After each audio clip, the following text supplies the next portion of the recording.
Aujourd'hui, je suis passé sur la question de l'entreprise inclusive. Donc, nous a été posée la question de qu'est-ce qu'était une entreprise inclusive. Et les messages que j'ai pu faire passer, c'est que pour ma part, il est très important qu'une entreprise s'inscrit dans un impact territorial et s'engage pour la jeunesse.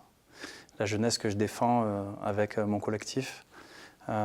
Une entreprise se doit de faire grandir, de faire s'épanouir son territoire à travers sa jeunesse et de s'engager autour de l'apprentissage, autour des quartiers prioritaires de la ville et des profils atypiques qui cherchent aussi leur place dans notre société.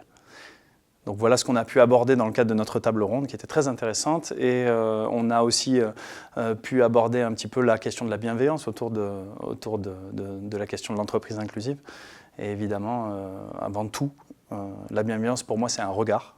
C'est la capacité qu'on peut avoir à regarder les individus, même quand ils sont en dehors des clous, qui viennent des quartiers difficiles ou qui ont des profils atypiques, mais de les regarder comme un avantage pour notre société, comme un énorme potentiel de création de valeur. Et à mon avis, c'est aussi ça la bienveillance. Pour ma part, la bienveillance, je la ressens à travers deux grandes émotions. La première, c'est un mot plein, un mot qui inclut à la fois le regard, l'action, la pensée, et qui permet de déployer une véritable énergie d'impact dans toutes nos actions. Donc la bienveillance, pour moi, c'est une véritable décision qu'on prend, de posture par rapport au monde. Mais d'un autre côté, ça peut être aussi un mot vide. Il faut le rappeler, c'est un mot valise qui est utilisé à tout bout de champ et qui est peut-être mal compris, parfois assimilé à la complaisance ou à la mollesse ou à l'absence d'action. Et voici les deux choses que m'inspire la bienveillance. Encore une fois, je pense que la véritable clé pour la bienveillance, c'est déjà d'avoir un regard positif sur les gens, sur les choses et sur les phénomènes. À partir du moment où on regarde un individu à travers ses talents, ses envies, ses rêves, ce qu'il peut apporter, et qu'on met de côté ce qui peut poser problème, en fait, la personne, elle va se définir à travers votre regard. Et je pense qu'une fois que cette posture-là est posée, on peut construire ensemble des choses qui sont créatrices de valeur pour notre monde. Est-ce que la bienveillance est contagieuse? Ça, c'est une grande question. Je pense que ça serait le plus beau des virus si c'était contagieux.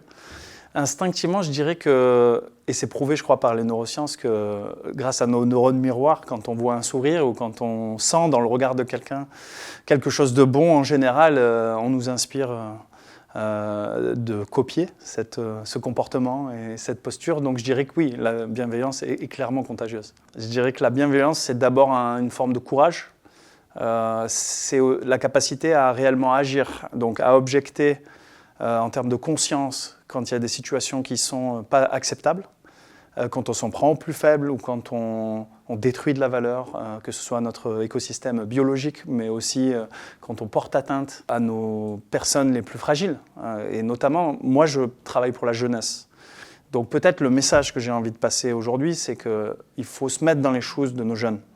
Aujourd'hui, en 2025, entre Trump, la déforestation, les problèmes, les différentes guerres au Moyen-Orient, en Ukraine, ils sont abreuvés de messages négatifs sur leur futur. C'est eux les adultes de demain. Donc on a besoin aussi de poser un véritable regard sur leur génération, de comprendre leurs difficultés, de ne pas juger non plus leur manière de voir leur carrière, de voir le travail, de voir aussi comment ils envisagent le futur, mais plutôt essayer de s'adapter et d'apprendre de cette jeunesse.